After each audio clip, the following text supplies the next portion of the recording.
ಭಾರತೀ ಕರುಣಾಪಾತ್ರಂ ಭಾರತೀ ಪದಭೂಷಣಂ ಭಾರತೀ ಪದಮಾರೂಢಂ ಭಾರತೀ ತೀರ್ಥಮಾಶ್ರಯೇ. ಹರಿ ಓಂ. ಸಂಸ್ಕಾರ ಕಾರ್ಯಕ್ರಮಕ್ಕೆ ತಮ್ಮೆಲ್ಲರಿಗೂ ಆತ್ಮೀಯವಾದಂತಹ ಸ್ವಾಗತ. ಈ ಕಳೆದ ಕೆಲವು ತಿಂಗಳುಗಳಿಂದ ನೋಡ್ತಾ ಇರತಕ್ಕಂತಹ ಸಂಸ್ಕಾರ ಕಾರ್ಯಕ್ರಮದಿಂದ ಪ್ರೇರೇಪಿತರಾಗಿ ಬಹಳಷ್ಟು ಜನ ಪ್ರೇಕ್ಷಕರು ಸಾವಿರಾರು ಪ್ರಶ್ನೆಗಳನ್ನು ಕಳಿಸ್ತಾ ಇದ್ದಾರೆ. ಈಗ ಹಬ್ಬಗಳ ಸಾಲು ಪ್ರಾರಂಭವಾಗಿ ಆಗಲೇ ಕೆಲವು ದಿವಸಗಳು ಕಳೆದಿದೆ. ಈ ಹಬ್ಬ ಭಾರತೀಯ ಸಂಸ್ಕಾರದ ಒಂದು ಅವಿಭಾಜ್ಯ ಅಂಗ. ಹಬ್ಬಗಳ ಬಗ್ಗೆ ಒಂದಿಷ್ಟು ಬೆಳಕು ಚೆಲ್ಲಿ ಅಂತ ಕೇಳ್ಕೊಂಡಿದ್ದಾರೆ. ಬಹಳ ಉತ್ತಮವಾದಂತಹ ವಿಚಾರ.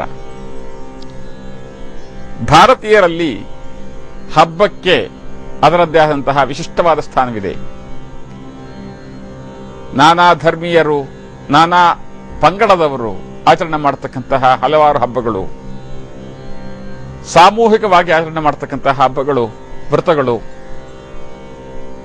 ಖಾಸಗಿಯಾಗಿ ಆಚರಣೆ ಮಾಡತಕ್ಕಂತಹ ವ್ರತ ಹಬ್ಬಗಳು,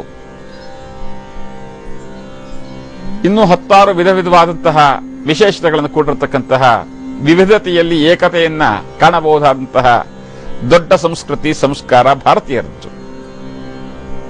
ಹಾಗಾಗಿ ಮುಖ್ಯವಾಗಿ ಹಬ್ಬಗಳ ಬಗ್ಗೆ ಒಂದಿಷ್ಟು ಸಂಕ್ಷಿಪ್ತವಾದಂತಹ ಪರಿಚಯ ಕೊಡತಕ್ಕಂತಹ ಪ್ರಯತ್ನ ಪಡೋಣ ಇವತ್ತಿನಿಂದ. ನಮ್ಮಲ್ಲಿ ಅಂತಂದ್ರೆ ಭಾರತೀಯರಲ್ಲಿ ಬಹಳ ಮುಖ್ಯವಾಗಿ ಆಚರಣೆ ಮಾಡತಕ್ಕಂತಹ ಹಬ್ಬಗಳಿಗೆ ಅದರದ್ದೇ ಆದಂತಹ ಒಂದು ವಿಶಿಷ್ಟವಾದಂತಹ ನೆಲೆ ಮತ್ತು ಸಂಸ್ಕಾರ ಅಡಗಿದೆ. ಅದರಲ್ಲಿ ನೋಡೋಣ ಮುಖ್ಯವಾದಂತಹ ಹಬ್ಬಗಳು ಯಾವುದು. 16 ಪರ್ವದಿನಗಳು ಅಥವಾ ಹಬ್ಬಗಳನ್ನ ಗುರುತಿಸಿದರು ನಮ್ಮ ಹಿಂದಿನವರು. ಮೊದಲನೇದಾಗಿ ಪಾಡ್ಯ, ಯುಗಾದಿ ಪಾಡ್ಯ. ಯುಗಾದಿ ಅಂತಕ್ಕಂಥದ್ದು ನಮ್ಮ ನಿಮ್ಮೆಲ್ಲರಿಗೂ ಕೂಡ ಬಹಳ ಚಿರಪರಿಚಿತವಾದಂತಹ ಬಹಳ ದೊಡ್ಡ ಹಬ್ಬಗಳಲ್ಲಿ ಒಂದು. ಈ ಹಬ್ಬದ ವೈಶಿಷ್ಟ್ಯತೆಯೋ ಯುಗಾದಿ ವರ್ಷದ ಮೊದಲನೇ ದಿನ ಚಾಂದ್ರಮಾನ ರೀತ್ಯ ಆಚರಣೆ ಮಾಡತಕ್ಕಂತಹ ಚಾಂದ್ರಮಾನರಿಗೆ ವರ್ಷದ ಮೊಟ್ಟ ಮೊದಲನೇ ದಿವಸವೇ ಯುಗಾದಿ. ಚೈತ್ರ ಶುದ್ಧ ಪಾಡ್ಯ ದಿವಸ ಬರತಕ್ಕಂತಹ ಯುಗಾದಿ ಹಬ್ಬ. ಇನ್ನು ಈ ಯುಗಾದಿ ಕೆಲವು ಪ್ರಾಂತ್ಯಗಳಲ್ಲಿ ಬೇರೆ ಬೇರೆ ದಿವಸಗಳಲ್ಲಿ ಆಚರಣೆ ಮಾಡತಕ್ಕಂತಹ ಪದ್ಧತಿಯೂ ಕೂಡ ಉಂಟು. ತಮಿಳುನಾಡಿನಲ್ಲಿ ಹೋದರೆ ಸೌರಮಾನ, ಅವರು ಸಾಧಾರಣವಾಗಿ ಚಾಂದ್ರಮಾನವನ್ನು ಆಚರಣೆ ಮಾಡತಕ್ಕಂಥವರಲ್ಲ. ಅವರಿಗೆ ವರ್ಷದ ಪ್ರಾರಂಭದ ದಿವಸ ಮತ್ತೊಂದು, ಅದು ಮೇಷ ಮಾಸದ ಮೊದಲನೇ ದಿವಸ. ಇನ್ನು ಗುಜರಾತ್ ಪ್ರಾಂತ್ಯಕ್ಕೆ ಹೋದರೆ ದೀಪಾವಳಿ ಅವರಿಗೆ ಹೊಸ ವರ್ಷ ಯುಗಾದಿ.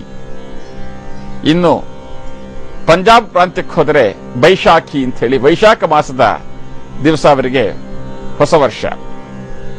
ಆದರೂ ಕೂಡ ಎಲ್ಲರೂ ಕೂಡ ಆಚರಣೆ ಮಾಡತಕ್ಕಂಥದ್ದು ಯುಗಾದಿ ಅಂತಕ್ಕಂಥ ಒಂದು ಪವಿತ್ರವಾದಂತಹ ಹೆಸರಿನಿಂದ, ಯುಗದ ಆದಿ. ಇನ್ನು ಬಾನುಬಿದಿಗೆ ಅಂತಕ್ಕಂಥದ್ದು ಕೂಡ ಬಹಳ ದೊಡ್ಡ ಹಬ್ಬ. ಅಕ್ಷತದಿಗೆ, ಚೌತಿ, ಗಣಪತಿಯ ದೊಡ್ಡ ಹಬ್ಬ ಆಚರಣೆ ಮಾಡತಕ್ಕಂಥದ್ದು ಭಾದ್ರಪದ ಶುದ್ಧ ಚೌತಿ. ಇನ್ನು ತದಿಗೆ ದಿವಸ ಅಕ್ಷತದಿಗೆ ಮಾತ್ರ ಅಲ್ಲ, ಗಣಪತಿ ಹಬ್ಬದ ಹಿಂದಿನ ದಿವಸವಾದಂತಹ ತದಿಗೆನಲ್ಲಿ ಭಾದ್ರಪದ ಶುದ್ಧ ತದಿಗೆ, ಆ ದಿವಸ ಆಚರಣೆ ಮಾಡತಕ್ಕಂಥದ್ದು ಸ್ವರ್ಣಗೌರಿ ವ್ರತ. ಹಾಗಾಗಿ ಕೆಲವು ದಿವಸಗಳಲ್ಲಿ ಅಂದ್ರೆ ಕೆಲವು ತಿಥಿಯಲ್ಲಿ 2-3 ಹಬ್ಬಗಳ ಆಚರಣೆ ಮಾಡತಕ್ಕಂಥ ಸಂದರ್ಭ ಬರುತ್ತೆ. ಅದೇ ದಿವಸವಲ್ಲ, ಆದ್ರೆ ಆ ತಿಥಿಗಳಲ್ಲಿ. ಇನ್ನು ನಾಗರ ಪಂಚಮಿ ಇತ್ತೀಚೆಗೆ ನಡೆದಂತಹ ಹಬ್ಬ. ಅದು ನಾಗರ ಪಂಚಮಿ ಶ್ರಾವಣ ಶುದ್ಧ ಪಂಚಮಿ ದಿವಸ ನಡೀತಕ್ಕಂಥ ಆಚರಣೆ ಮಾಡತಕ್ಕಂತಹ ಬಹಳ ದೊಡ್ಡ ಹಬ್ಬ. ಇದಿಷ್ಟಕ್ಕೂ ಭಾರತದಾದ್ಯಂತ ವಿಶೇಷವಾದಂತಹ ಮಾನ್ಯತೆ ಇರತಕ್ಕಂಥದ್ದು. ಇನ್ನು ಸುಬ್ರಹ್ಮಣ್ಯ ಷಷ್ಠಿ ಪ್ರಾಂತೀಯವಾಗಿ ಬಹಳ ದೊಡ್ಡ ಮಟ್ಟದಲ್ಲಿ ಆಚರಣೆ ಮಾಡತಕ್ಕಂತಹ ಹಬ್ಬ.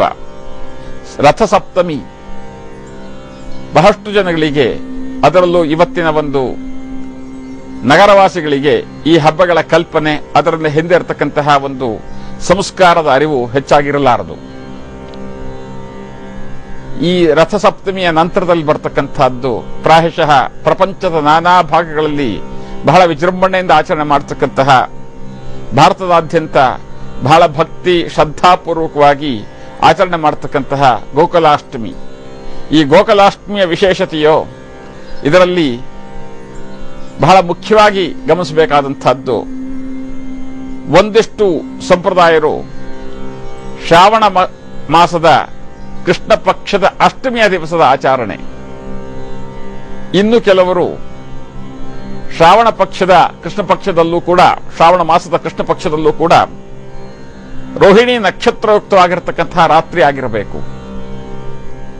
ಈ ಯಾವೇ ಭಿನ್ನಾಭಿಪ್ರಾಯ ಇದ್ರೂ ಕೂಡ ಕೃಷ್ಣಾಷ್ಟಮಿಗೆ ವಿಶೇಷವಾದಂತಹ ಬಹಳ ವಿಜೃಂಭಣೆಯಿಂದ ಆಚರಣೆ ಮಾಡತಕ್ಕಂತಹ ಹಬ್ಬವೂ ಹೌದು, ವ್ರತವೂ ಹೌದು. ವ್ರತಕ್ಕೂ ಹಬ್ಬಕ್ಕೂ ಇರತಕ್ಕಂತಹ ವ್ಯತ್ಯಾಸ ಪ್ರಾಯಶಃ ಇನ್ನು ಕೆಲವು ದಿವಸಗಳ ನಂತರದಲ್ಲಿ ಹೇಳ್ತಕ್ಕಂಥ ಪ್ರಯತ್ನ ಪಡ್ತೀನಿ. ಇನ್ನು ನವಮಿ, ಶ್ರೀರಾಮನವಮಿ, ಮಹಾನ್ ನವಮಿ ಅಂತಲೂ ಕರೀತಾರೆ, ಶ್ರೀರಾಮನವಮಿ. ಇದು ಕೂಡ ವಿಶ್ವದ ಹಲವು ಭಾಗಗಳಲ್ಲಿ ವಿಜೃಂಭಣೆಯಿಂದ ಭಾರತದಾದ್ಯಂತ ಆಸೇತು ಹಿಮಾಚಲ ಪರ್ಯಂತ ಬಹಳ ಭಕ್ತಿಪೂರ್ವಕವಾಗಿ, ಖಾಸಗಿಯಾಗಿ ಮತ್ತು ಸಾರ್ವಜನಿಕವಾಗಿ ಆಚರಣೆ ಮಾಡತಕ್ಕಂತಹ ಹಬ್ಬಗಳು. ಇನ್ನುಳಿದ ಹಬ್ಬಗಳ ಬಗ್ಗೆ ನಮ್ಮ ನಾಳಿನ ಸಂಚಿಕೆಯಲ್ಲಿ ಮಾತನಾಡೋ ಪ್ರಯತ್ನ ಪಡ್ತೀನಿ. ಇವತ್ತು ಒಂದಿಷ್ಟು ವಾಸ್ತುವಿನ ಬಗ್ಗೆ ಗಮನ ಕೊಡೋಣ.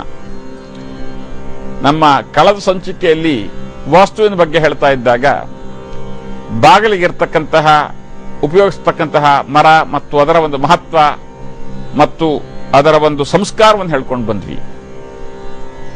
ಇವತ್ತು ಗೃಹ ಕಚೇರಿ. ಏನದು ಗೃಹ ಕಚೇರಿ ಅಂತಂದ್ರೆ, ಬಹಳಷ್ಟು ಜಾಗಗಳಲ್ಲಿ ಕೆಲವು ವೃತ್ತಿಯವರು ಮತ್ತು ಕೆಲವು ದೊಡ್ಡ ದೊಡ್ಡ ಅಧಿಕಾರಿಗಳು ಮನೆಯಲ್ಲೂ ಕೂಡ ಒಂದು ಹೋಮ್ ಆಫೀಸ್ ಅಂತ ಮಾಡ್ಕೊಳ್ತಕ್ಕಂತಹ ಪ್ರವೃತ್ತಿ ಬೆಳೆಸ್ಕೊಂಡಿದ್ದಾರೆ. ಶಾಸ್ತ್ರರೀತ್ಯ ಬಹಳ ಸರಿಯಾದಂತಹ ಕ್ರಮ ಅದು. ಕೆಲವು ವೃತ್ತಿಯವರಿಗೆ ಆಫೀಸ್ನಲ್ಲಿ ಜಾಸ್ತಿ ಸಮಯ ಕಳಿಬೇಕಾದಂತಹ ಸಂದರ್ಭ, ಉದಾಹರಣೆಗೆ ವಕೀಲ ವೃತ್ತಿ ಮಾಡ್ತಕ್ಕಂಥವರು ಬೆಳಗ್ಗೆ ಬಹಳ ಬೇಗ ಅವರು ಆ ದಿವಸದ ಒಂದು ವ್ಯವಹಾರದ ಬಗ್ಗೆ ಗಮನ ಕೊಡಬೇಕಾಗತ್ತೆ. ನಂತರದಲ್ಲಿ ತಕ್ಷಣದಲ್ಲಿ ಅವರು ಕೋರ್ಟಿಗೂ ಹೋಗಬೇಕಾಗತ್ತೆ. ಸಾಯಂಕಾಲ ಬಂದವರು ಕೂಡ ಬಹಳಷ್ಟು ಹೊತ್ತು ಕಚೇರಿಯಲ್ಲಿ ಅವರು ಅವರ ಸಮಯವನ್ನು ವ್ಯಯ ಮಾಡಬೇಕಾಗತ್ತೆ. ಅಂಥವರಿಗೆ ಆಫೀಸ್ ದೂರದಲ್ಲಿದ್ದರೆ ಓಡಾಡೋದಕ್ಕೆ ಮತ್ತು ಇತರೆ ಸೌಕರ್ಯಗಳಿಗೆ ತೊಂದರೆ ಆಗತ್ತೆ ಅನ್ನೋ ಕಾರಣದಿಂದ ಮನೆಯಲ್ಲಿ ಆಫೀಸ್ ಇಟ್ಕೊಳ್ತಕ್ಕಂತಹ ಪ್ರವೃತ್ತಿ ಅವರಲ್ಲಿ ಹೆಚ್ಚಾಗಿ ಕಂಡು ಬರುತ್ತೆ. ಅದಲ್ಲದೇನೆ ವೈದ್ಯರಾಗಬಹುದು ಅಥವಾ ಬೇರೆ ಬೇರೆಯ ವೃತ್ತಿಯವರು, ಅದಲ್ಲದೇನೆ ಮಂತ್ರಿ ಮಹೋದಯರು, ದೊಡ್ಡ ದೊಡ್ಡ ಅಧಿಕಾರಿಗಳು, ಅವರಿಗೆ ಆಫೀಸಿನ ಸಮಯದ ನಂತರ ಕೂಡ ಬಹಳಷ್ಟು ಜನ ಅವರ ಸಂಪರ್ಕಕ್ಕೆ ಬರ್ತಕ್ಕಂಥ ಸಂಭವ ಇರೋದರಿಂದ ಮನೆಯಲ್ಲೂ ಕೂಡ ಹಲವಾರು ಗಂಟೆಗಳ ಕಾಲ ಆಫೀಸಿನ ಕೆಲಸ ನಿರ್ವಹಿಸೋದಕ್ಕಾಗಿ ಒಂದು ಹೋಮ್ ಆಫೀಸ್ ಅಂತ ಮಾಡ್ಕೊಳ್ತಕ್ಕಂತಹ ಪ್ರವೃತ್ತಿ ವಾಸ್ತುಶಾಸ್ತ್ರ ಪ್ರಕಾರ ಬಹಳ ಸರಿಯಾದಂತಹದ್ದು. ಆದರೆ ಅದಕ್ಕೆ ಇರಬೇಕಾದಂತಹ ನಿಯಮಗಳೇನು, ಯಾವ ರೀತಿಯಲ್ಲಿ ಇರಬೇಕು ಆ ಹೋಮ್ ಆಫೀಸು, ಅದು ಮುಖ್ಯವಾಗಿ ಗಮನಿಸಬೇಕಾದಂತಹದ್ದಿಲ್ಲಿ. ಹಾಗಿದ್ದಾಗಲೇ ಆ ಆಫೀಸಿಗೆ ವಿಶೇಷವಾದಂತಹ ಒಂದು ಶಕ್ತಿ, ಸಾಮರ್ಥ್ಯ ಅಲ್ಲಿ ಬಂದು ಅವರ ವ್ಯವಹಾರ ಯಾವುದೇ ಇದ್ರೂ ಕೂಡ ಅಭಿವೃದ್ಧಿ ಆಗುತ್ತೆ. ಆ ಹೋಮ್ ಆಫೀಸಿನ ಲಕ್ಷಣಗಳೇನು, ಅದರ ಬಗ್ಗೆ ನಾಳಿನ ಸಂಚಿಕೆಯಲ್ಲಿ ವಿವರ ಕೊಡತಕ್ಕಂತಹ ಪ್ರಯತ್ನ ಪಡ್ತೀವಿ. ತಮ್ಮಲ್ಲಿ ಇದ್ದಂತಹ ಯಾವುದೇ ತರಹದ ಸಂಸ್ಕಾರಕ್ಕೆ, ವಾಸ್ತುಗೆ ಸಂಬಂಧಪಟ್ಟಂತಹ, ಜ್ಯೋತಿಷಶಾಸ್ತ್ರಕ್ಕೆ, ಧರ್ಮಶಾಸ್ತ್ರಕ್ಕೆ ಸಂಬಂಧಪಟ್ಟಂತಹ ಅನುಮಾನಗಳಿಗೆ, ಪ್ರಶ್ನೆಗಳಿಗೆ, ಯಾವುದೇ ರೀತಿಯ ಸಂದೇಹಗಳಿಗೆ ಸಮಾಧಾನಕರವಾದ ಉತ್ತರವನ್ನು ಹೇಳೋದಕ್ಕೆ ಪ್ರಯತ್ನ ಪಡ್ತೀವಿ. ತಾವು SMS ಕಳಿಸಬೇಕಾದಂತಹ ನಂಬರು ಸಂಸ್ಕಾರ ಅಂತ ಟೈಪ್ ಮಾಡಿ ಗ್ಯಾಪ್ ಬಿಟ್ಟು ತಮ್ಮ ಪ್ರಶ್ನೆ ಅಥವಾ ಯಾವುದೇ ರೀತಿಯ ಅನುಮಾನಗಳನ್ನ 56006449ಕ್ಕೆ SMS ಮಾಡಿ ತಮಗೆ ಉತ್ತರ ಹೇಳತಕ್ಕಂಥ ಪ್ರಯತ್ನ ಪಡ್ತೀನಿ. ಸಮಸ್ತ ಸನ್ಮಂಗಲಾನಿ ಭವಂತು.